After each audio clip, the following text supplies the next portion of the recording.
প্রবল বৃষ্টির মধ্যে কলকাতায় পরপর ভাঙল বাড়ি, 3 জন আহত হয়েছেন বলে খবর পাওয়া যাচ্ছে। এখন এই বিপর্যয় ঘটলো কি করে আমি জানবো, সরাসরি ঘটনাস্থলে আসুন আপনাদের নিয়ে যাই। আবির দত্ত আমাদের প্রতিনিধি রয়েছেন। আবির, দেখো, রাজকুমার বোস লেনে আমরা রয়েছি এবং এখানে দেখা যাচ্ছে যে কিভাবে বাড়ির অংশ ভেঙে পড়ে এখানে একটি গাড়ি সম্পূর্ণভাবে ভেঙে গিয়েছে। শুধু তাই নয়, 3 জন গুরুতর আহত হয়েছেন এবং তাদেরকে নিয়ে যাওয়া হয়েছে হাসপাতালে।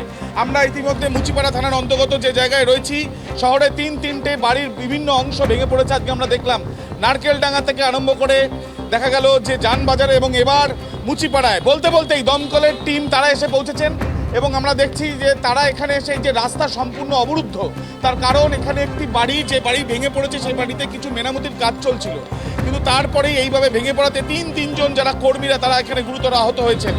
দমকলের তরফ থেকে এখানে এই যে গাড়ি সম্পূর্ণ ভেঙে পড়েছে, বাড়ির অংশ পড়ে সেই গাড়িকে সরানোর জন্য তারা চেষ্টা করছেন, তার কারণ রাস্তা সম্পূর্ণ অবরুদ্ধ হয়ে গিয়েছেন।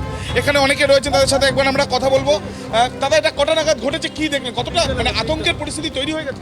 আমরা তো এই বাড়িতে বসে কাজ করছিলাম, আমার অফিস, মানে আমাদের পুরো আর্থকুয়েকের মতো বাড়ি কেঁপে গেছে। আমরা তখন প্রচণ্ড বৃষ্টি, আমরা তখন দৌড়ে ছাতা নিয়ে বেরিয়েছি।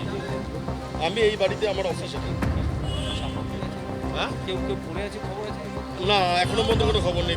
দেখা যাচ্ছে দমকলের তরফ থেকে কিন্তু খোঁজ নেওয়া হচ্ছে, কেউ একেবারে দমকলের তরফে খোঁজ নেওয়া হচ্ছে, এই খবরও তো আমাদের নজর থাকবে।